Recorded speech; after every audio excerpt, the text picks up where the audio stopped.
Commander Jake Murphy stood in the main control room of Earth Defense Command, watching the massive screens that showed empty space around Earth. The year was 2157, and humans had colonies on Mars and Europa, but they were still new to traveling between stars. Jake had spent 20 years in the military, but nothing had prepared him for what happened that morning. Dr. Lisa Carter ran into the room, her face white with shock. She carried a datapad that shook in her hands. "Jake, we need to see this right now," she said. Lisa was the best scientist on Earth when it came to studying alien life, though until today no one had ever found any. Jake took the datapad and read the message that had come from deep space. The words were simple, but they made his blood run cold. The message came from something called the Zephyrian Collective. They said they were a group of 7 different alien species who ruled many worlds across the galaxy. They had been watching Earth for 50 years. The aliens gave humanity 30 days to give up everything. All the resources on Earth, Mars, and Europa. All humans would become slaves. If Earth refused, the aliens would destroy every human in the solar system. They said humans were too weak and stupid to fight back. They thought Earth's technology was hundreds of years behind theirs. Captain Nick Sullivan entered the room as Jake finished reading. Nick was in charge of Earth's Space Navy, which had only 40 ships. "Is this real?" Nick asked. He had served in 3 wars, but always against other humans. "It's real," Lisa said. "They sent proof of their power. Watch this," she turned on the main screen. The image showed a research station near Pluto. It was unmanned, used for studying the outer planets. Suddenly, a beam of bright energy hit the station. In seconds, the entire station was gone. Nothing was left, not even small pieces. General Patricia Stone walked into the room. She was the highest-ranking military officer on Earth. Her gray hair was pulled back tight and her eyes were hard as stone. "How many ships do they have?" she asked. "Our sensors show 12 ships at the edge of our solar system," Nick replied. "But the message says this is just a small advance force. The real fleet is much bigger." Jake looked at the message again. The aliens sounded like they thought this would be easy. They had given humans 30 days, but they probably expected Earth to surrender much sooner. "They think we're primitive," he said. "They're not completely wrong," Patricia said. "Our space travel is new. Our weapons are basic compared to what they just showed us. But they don't know everything about us." Lisa sat down at her computer. "I tried to send a reply. I asked for negotiations. I offered to meet with their leaders. They won't respond. They only sent their demand, and that's it." Over the next few days, Jake worked without sleep. He met with leaders from every country on Earth. For the first time in human history, every nation agreed to work together. They called it the Earth Defense Initiative, and Jake was put in charge. Patricia began moving every military unit on Earth, Mars, and Europa into position. Soldiers, ships, weapons, and supplies were moved to strategic locations. The Space Navy began building new ships as fast as possible, but everyone knew 30 days was not enough time. Nick started training civilian pilots to fly military ships. Lisa worked with other scientists to study the alien technology they had seen. Every person on Earth knew about the threat. Factories began making weapons instead of civilian goods. Farms worked overtime to store food. Jake spent hours each day in meetings with world leaders. President Martinez of the Americas, Prime Minister Chen from Asia, Chancellor Dubois from Europe, and dozens of others. They all asked the same question: could Earth really fight these aliens? "I don't know," Jake told them honestly. "But I know we won't surrender without a fight." Dr. Ryan Mitchell joined the team in the second week. He was Earth's best weapons scientist, and he had been working on secret projects for 10 years. "Jake, I need to show you something," Ryan said. He led Jake to a hidden laboratory deep underground. The laboratory was full of strange machines and weapons that looked nothing like normal Earth technology. "Where did this come from?" Jake asked.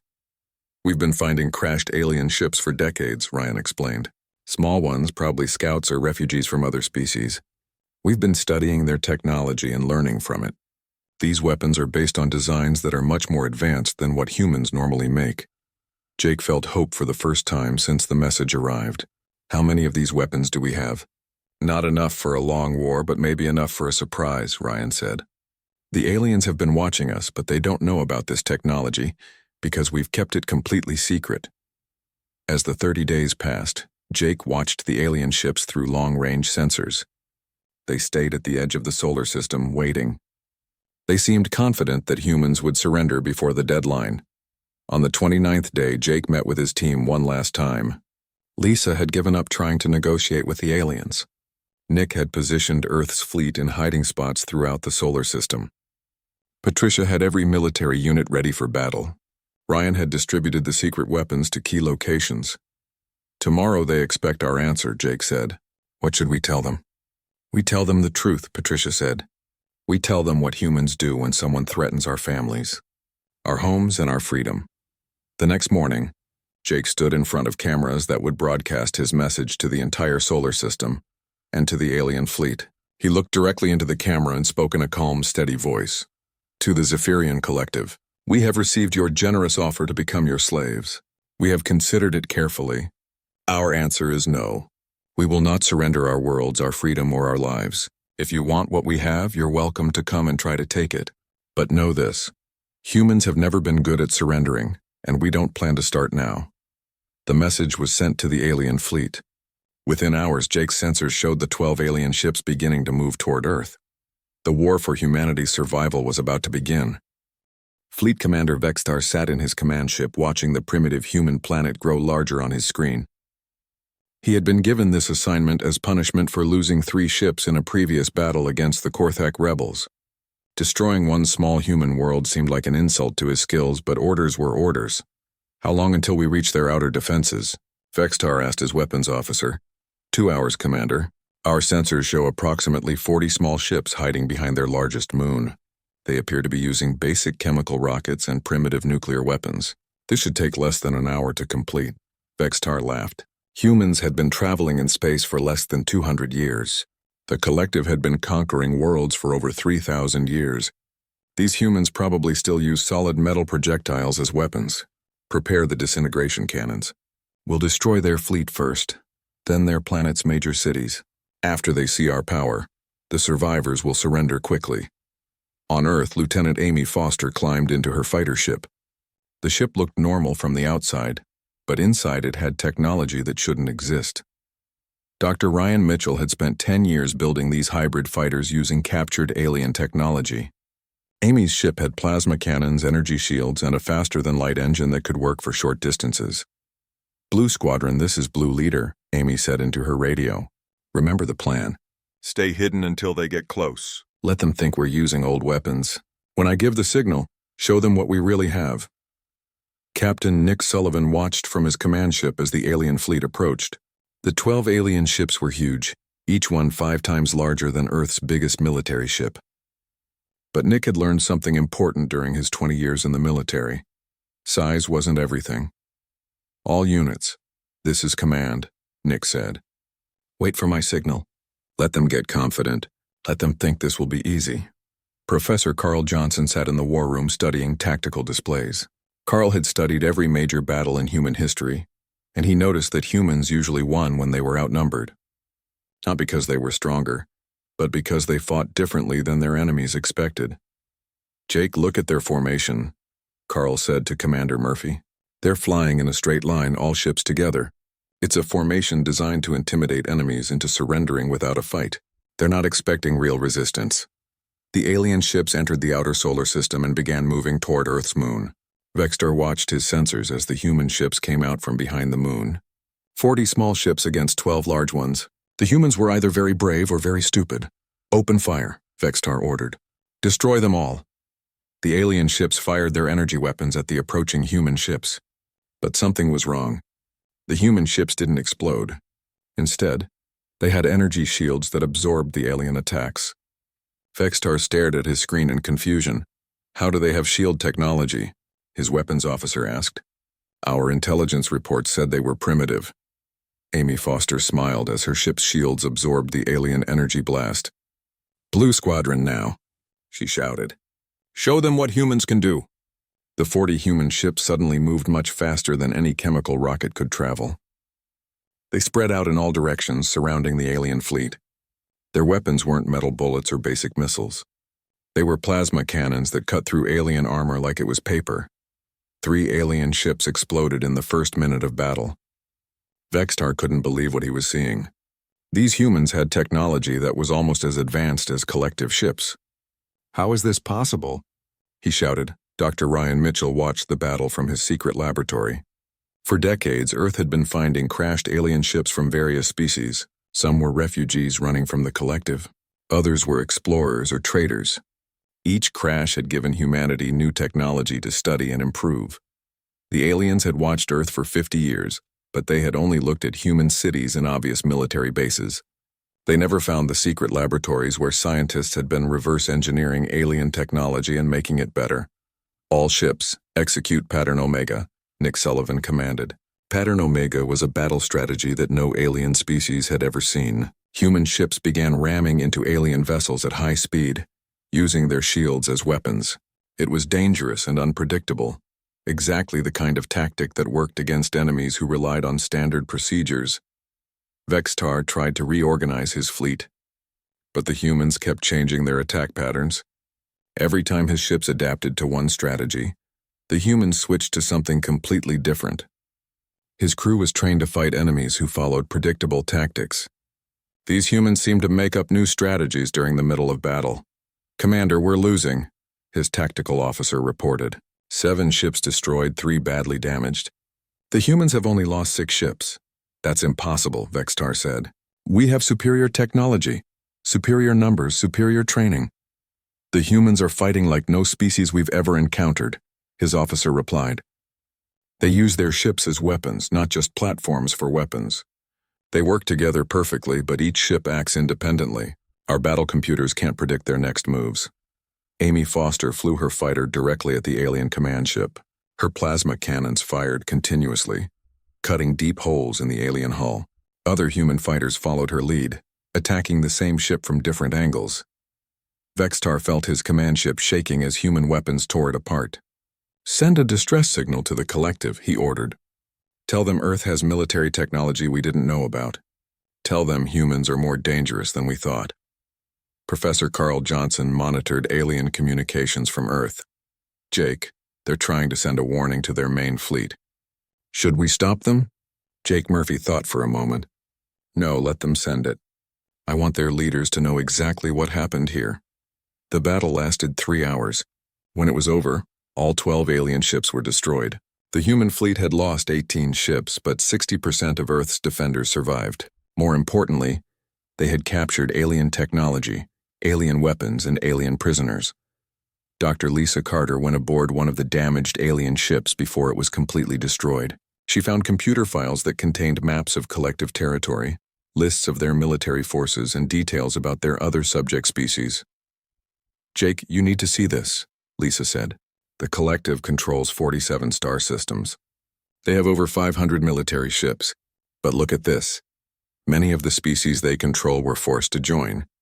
Some of them might help us if they knew someone was finally fighting back." Nick Sullivan looked at the wreckage of the alien fleet floating in space.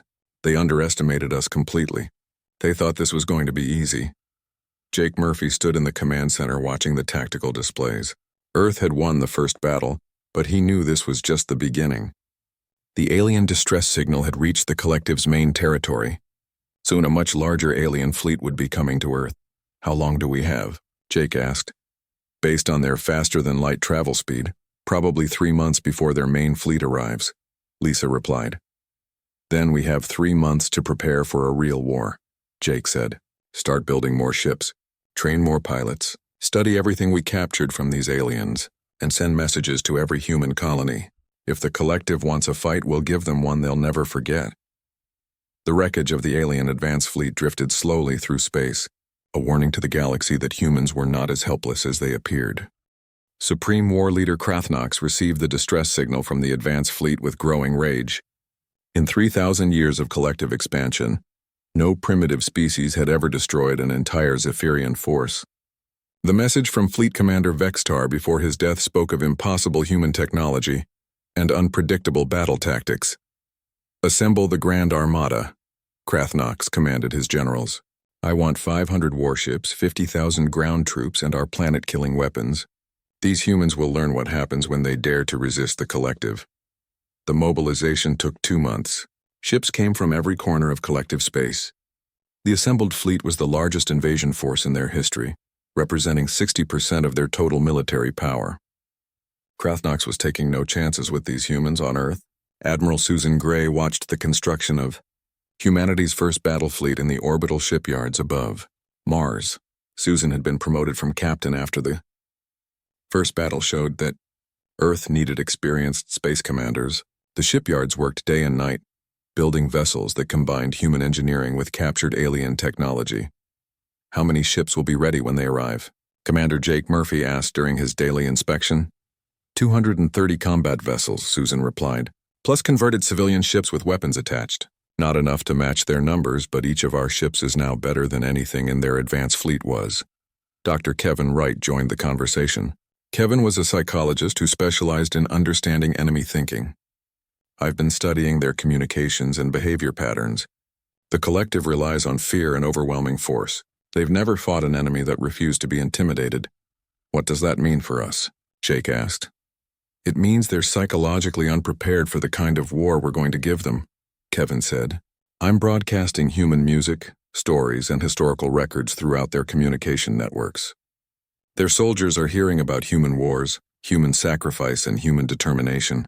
It's making them nervous. Commander Tony Martinez was busy preparing his special operations teams. Tony had served in covert missions on Mars and Europa, but his current assignment was unlike anything in military history. His teams were going to infiltrate the alien fleet during their journey to Earth. Are you sure this will work? Jake asked Tony during a briefing. We captured enough alien technology to build perfect disguises, Tony replied. My teams will hide aboard their ships for the 3-month journey. When the battle starts, we'll sabotage them from inside. The alien Grand Armada began its journey to Earth with Krathnox confident of victory. 500 ships carrying the most advanced weapons in the galaxy traveled through faster-than-light space toward the small human solar system. The war leader expected to crush Earth's resistance in days, then spend weeks hunting down human colonies. What Krathnox didn't know was that Tony Martinez's Special Forces teams were already aboard his ships. During a supply stop at a collective outpost, humans disguised as alien workers had hidden themselves in cargo containers. The disguises were perfect, using captured alien technology and genetic samples. Dr. Monica Bell worked in secret laboratories throughout the solar system, integrating human creativity with alien engineering. Monica was Earth's best technology specialist, and she had spent 3 months creating hybrid weapons that surpassed anything either species could build alone. Jake, look at this, Monica said, showing him a new plasma cannon design. Human rapid-fire capability combined with alien energy efficiency. These weapons can fire 10 times longer than standard alien guns. The collective fleet arrived at the edge of the solar system expecting to find a primitive human defense force. Instead, they encountered something unprecedented. The entire asteroid belt between Mars and Jupiter had been converted into a weapons platform. Thousands of hidden guns emerged from asteroids and began firing simultaneously. What is this? Krathnox shouted as his fleet came under attack from all directions. Humans don't have this technology. His tactical officer studied the sensor readings. War leader, every asteroid in this region has been hollowed out and filled with weapons. They've turned the entire asteroid belt into one massive fortress. The battle began with devastating effect. Human weapons fired from thousands of hidden positions while the collective fleet tried to fight enemies they couldn't clearly locate. Alien ships exploded as plasma beams struck them from multiple directions simultaneously. Colonel Steve Parker led the human ground forces that had been waiting in the asteroid belt. Steve's Marines used powered armor based on captured alien technology, but modified with human improvements. They moved from asteroid to asteroid, operating weapon platforms and hunting alien boarding parties. All units execute Plan Delta, Admiral Susan Gray commanded from her flagship. Plan Delta was a tactical innovation that no alien species had ever encountered. Instead of fighting one large battle, human ships spread throughout the solar system and forced the aliens to fight dozens of smaller battles simultaneously. The collective fleet tried to maintain formation, but human tactics made this impossible. Some alien ships were drawn into fights near Jupiter, while others battled human forces near Mars. The careful coordination that made collective fleets so effective began to break down. Tony Martinez activated his sabotage teams throughout the alien fleet. Explosions began occurring inside collective ships as humans destroyed critical systems from within. Alien commanders couldn't understand how their own ships were being attacked from inside. War leader, we're losing ships faster than our sensors can track, his communications officer reported. The humans are fighting us everywhere at once. Our formation is scattered across their entire solar system.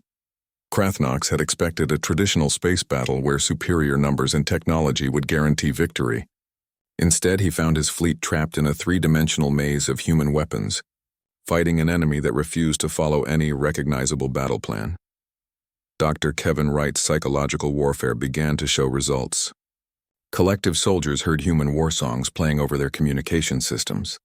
They listened to stories of human battles where outnumbered forces had defeated larger enemies. Many alien troops began to fear that they were fighting an enemy that couldn't be defeated by conventional means.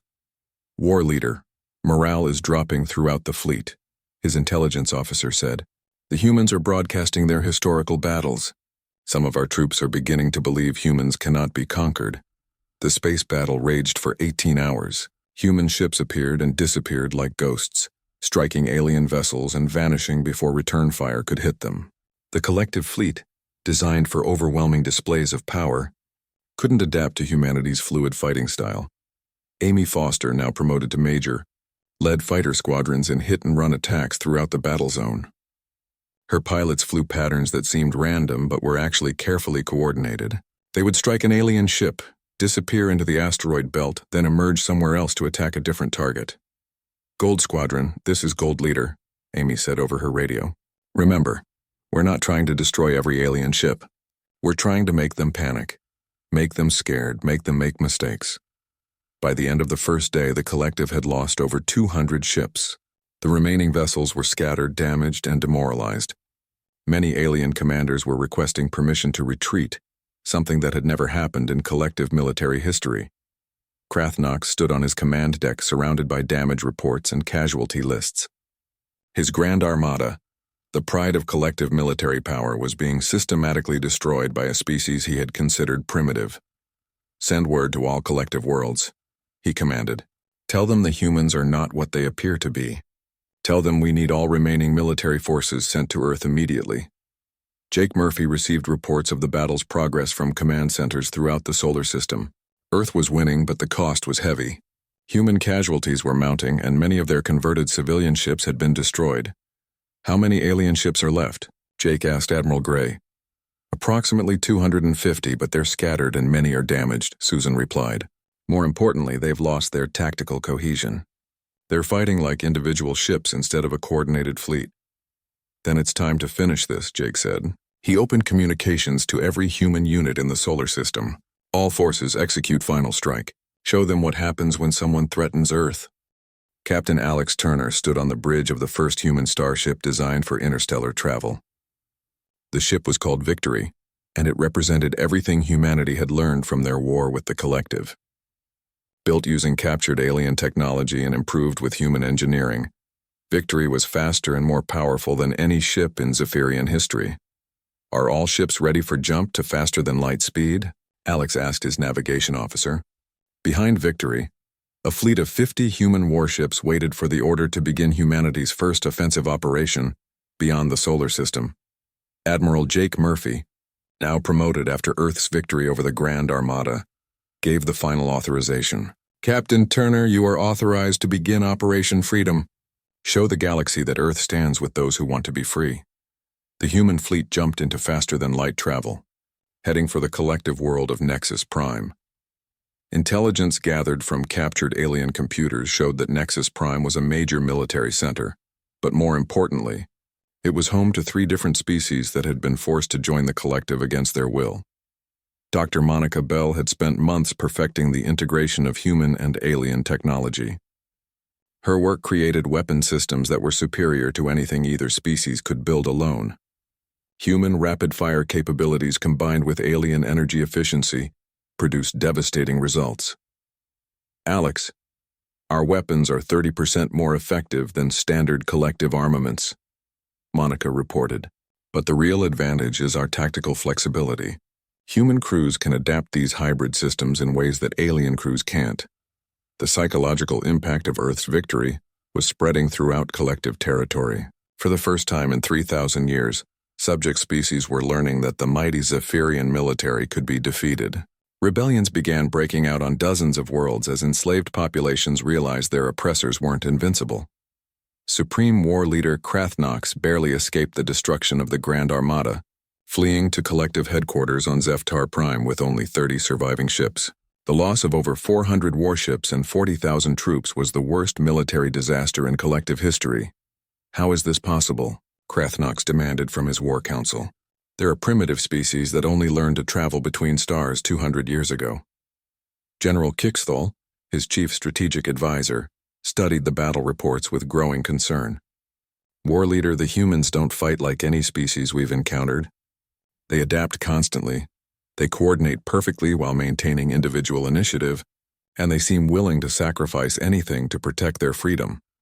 More disturbing is their treatment of prisoners, added Intelligence Chief Forthak. They don't enslave defeated populations. They offer freedom and alliance. Several of our subject species are beginning to defect to the human cause.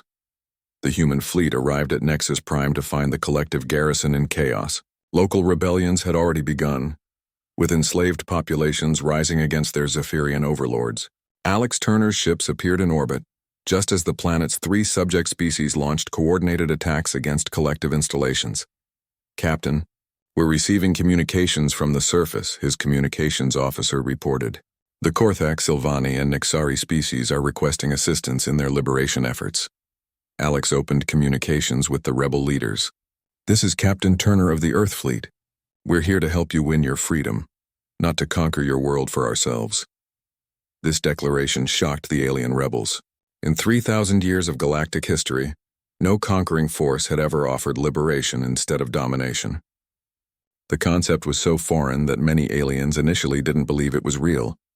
Colonel Steve Parker led the first human ground forces to fight on an alien world. His Marines landed on Nexus Prime wearing powered armor that combined human durability with alien technology. They fought alongside rebel forces, teaching them advanced tactics while learning about their unique capabilities.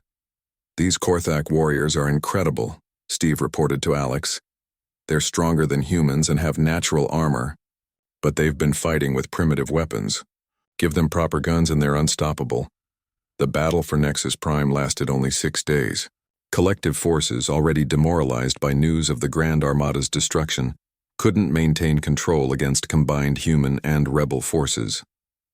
More importantly, the Zephyrian commander surrendered his remaining troops rather than fighting to the death. Why? Alex asked the captured collective commander during interrogation. Your species has a reputation for never surrendering. Because you humans are different, the alien replied. You treat prisoners with respect. You offer freedom instead of slavery. My troops have heard the stories. They know you'll let them live and maybe even let them join you. Dr. Lisa Carter arrived at Nexus Prime to establish the first human diplomatic mission on a liberated world. Her job was to help the 3 newly free species create their own governments while coordinating their military efforts with Earth. The psychological impact of liberation is incredible. Lisa reported to Jake Murphy. These species had given up hope of ever being free. Now they're willing to fight alongside us against their former oppressors. The success at Nexus Prime encouraged rebellions throughout collective territory. Within weeks, 15 different worlds declared independence and requested human assistance. The collective's rigid control structure began collapsing as subject species realized they outnumbered their oppressors by hundreds to 1. Captain Alex Turner's fleet grew larger with each liberated world. Former collective ships were captured and refitted with human-designed weapons. Alien crews who had been forced to serve the Zephyrians volunteered to fight for their freedom alongside human commanders. Alex, we now have over 200 ships from 12 different species, Monica Bell reported. Each alien species brings unique technologies and capabilities. Combined with human coordination and tactics, we're creating the most powerful military force the galaxy has ever seen. The Zephyrian military tried to respond to the growing rebellion, but their forces were scattered and demoralized. Every battle they fought resulted in more defections and more captured equipment falling into human hands. General Kukthol presented increasingly desperate reports to war leader Krathnox. We've lost control of the outer territories. 23 worlds have declared independence. Our remaining forces are requesting permission to retreat to core systems. Retreat? Krathnox shouted. The collective has never retreated from any enemy. War leader, we're not fighting a traditional enemy, Kixthal replied carefully. The humans turn every species they defeat into willing allies. Our own subject populations are joining them. We're losing this war not just militarily but ideologically. The human coalition captured the collective's primary shipyard at Korath Station after a brief battle. The facility had been building Zephyrian warships for over 1,000 years. Under human direction, it began producing vessels for the Liberation Fleet instead. Captain Nick Sullivan, now Admiral, oversaw the conversion of collective military infrastructure to serve the growing alliance. Jake, we're not just winning battles, Nick reported. We're winning the peace. Every species we liberate wants to stay allied with humanity. The psychological warfare designed by Dr. Kevin Wright reached its peak effectiveness. Human cultural broadcasts throughout collective space showed aliens what freedom looked like. Music, art, literature, and historical records demonstrated that humans valued liberty above conquest. The most powerful weapon we have isn't our ships or our guns, Kevin explained to the War Council. It's the idea of freedom itself.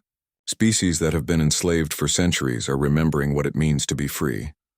Supreme War Leader Krathnox made his final desperate decision.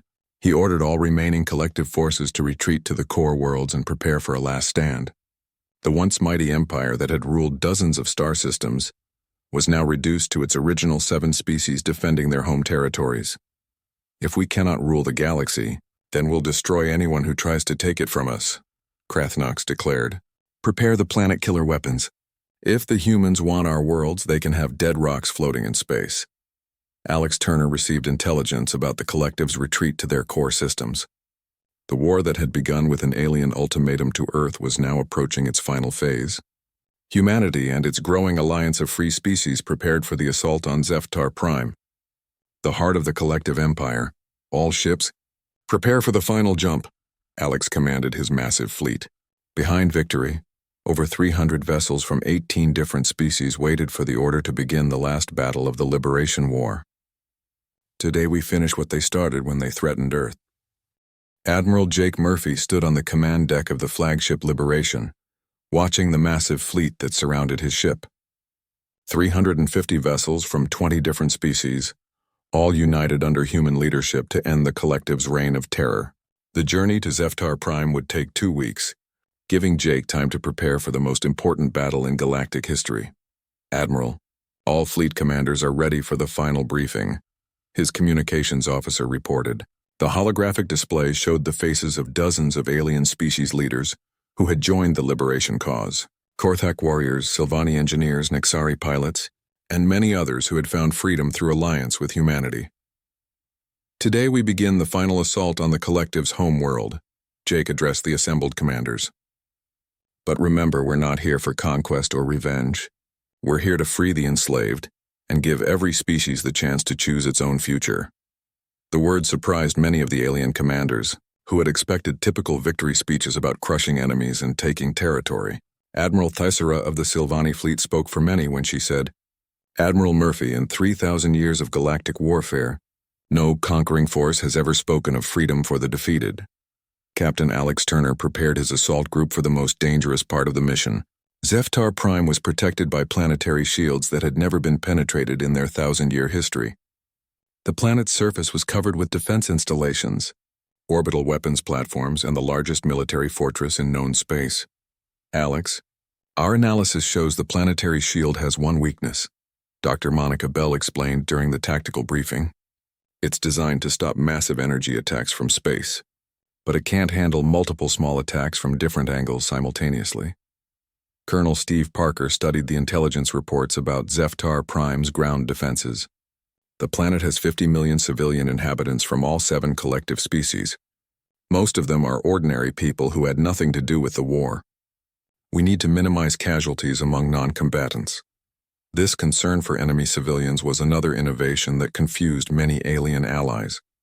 Traditional galactic warfare involved destroying entire populations to prevent future resistance. The human approach of protecting innocent lives was unprecedented. Dr. Lisa Carter worked with psychological specialists from 12 different species to prepare surrender terms for the collective leadership. We need to offer them a way to end this war without complete destruction, she explained.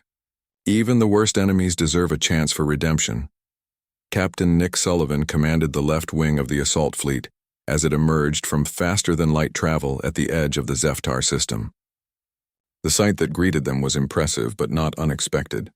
Over 100 collective warships waited in defensive positions around their home world, representing the last military strength of the once mighty empire.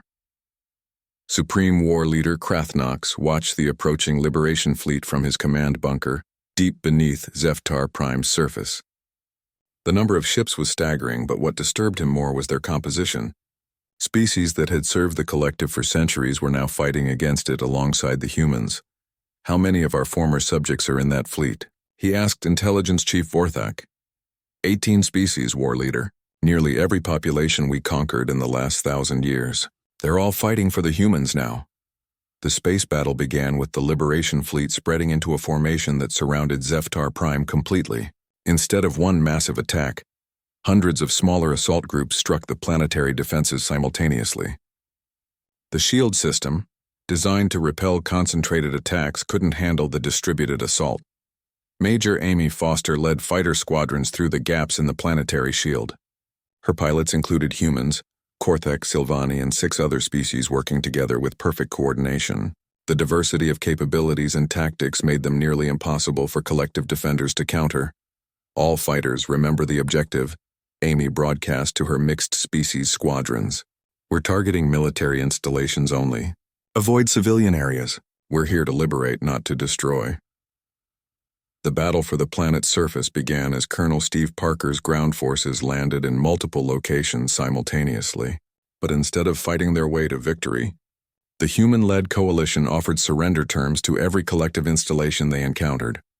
This is Colonel Parker of the Earth Liberation Forces, Steve announced over all collective communication channels. We offer honorable surrender to all military personnel. Lay down your weapons and you'll be treated with dignity and respect. Continue fighting, and you'll face the combined might of 20 free species. The psychological impact was devastating. Collective troops had been told that defeat meant slavery or death, but the humans offered something no conqueror had ever provided: mercy and respect. Entire garrisons began surrendering without firing a shot. Dr. Kevin Wright's final psychological operation involved broadcasting throughout Zeftar Prime, showing what life was like on liberated worlds. Former collective subjects spoke about freedom, self-determination, and cooperation with human allies. Many Zephyrian civilians began questioning why their leaders had started this war. Supreme War Leader Krathnox realized his position was hopeless when his own commanders began requesting permission to negotiate. The rigid military hierarchy that had controlled the collective for millennia was collapsing as individual officers chose surrender over pointless death. War Leader, the humans are offering safe passage for all civilian populations and honorable treatment for military prisoners, General Kickstall reported. Perhaps it's time to consider their terms. Never, Krathnox shouted. The collective would rather die than surrender to primitives. But his remaining officers were no longer listening. Throughout the collective fleet and ground forces, commanders were making contact with human representatives to discuss surrender terms. The war was ending not with glorious battle, but with the quiet recognition that continued resistance was pointless. Admiral Jake Murphy received the first formal surrender request from Admiral Zexithari, commander of the collective home fleet. Admiral Murphy, I request permission to discuss terms for the honorable surrender of my forces, the alien commander said. Permission granted, Jake replied. Meet us aboard the neutral vessel Independence. You'll find our terms fair and reasonable. The surrender negotiations took place on a captured collective ship that had been converted into a neutral meeting place. Representatives from all 20 liberation species sat with collective commanders to work out the details of ending the war. Dr. Lisa Carter led the human negotiating team with her characteristic emphasis on reconciliation rather than punishment. We're not here to destroy the collective species, she explained to the surprised alien commanders. We're here to give everyone the chance to choose their own government and their own future, Captain. Alex Turner's assault forces had penetrated to the heart of Zeftar Prime's capital city when Supreme War Leader Krathnox finally agreed to meet with human representatives. The ancient fortress that had commanded the collective for 3,000 years was surrounded but not attacked, giving the war leader one final chance to end the conflict peacefully. "I don't understand you humans," Krathnock said to Jake Murphy during their final meeting. "You could destroy us completely, enslave our populations, take all our resources. Instead, you offer us freedom and dignity. Why?" "Because that's what we fought for in the first place," Jake replied. "When you threatened to enslave humanity, you forced us to fight for our freedom. Now we're offering that same freedom to everyone, including your people." The formal surrender ceremony took place in orbit around Zeftar Prime, with representatives from every species in the galaxy watching. Supreme War Leader Krathnock signed the documents that dissolved the collective and established the Galactic Liberation Alliance in its place. Colonel Steve Parker oversaw the peaceful transition of power on the planet's surface. Former collective installations became centers for humanitarian aid, helping displaced populations and integrating former enemies into the new galactic community. Dr. Monica Bell began the process of converting collective military technology for peaceful purposes. Warships became exploration vessels, weapons factories became manufacturing centers for civilian goods, and military installations became schools and hospitals. 5 years after the war ended, Dr. Lisa Carter walked through the rebuilt capital city of Zeftar Prime, now called Unity City. Former enemies worked together in businesses, schools, and government offices. Humans, Zephyrians, Korthax, Sylvani, and dozens of other species cooperated as equals in the new Galactic Alliance. "It's remarkable," she said to Jake Murphy as they visited the memorial wall that honored casualties from all species. "They declared war to take everything from us. Instead, they lost their empire, their military, and their entire way of life. But in return, they gained something they never had before." "What's that?" Jake asked. "Friends," Lisa replied. "Watching human children play with young aliens in the park nearby. Real allies who chose to work with them instead of being forced to serve them." The memorial wall contained the names of every human,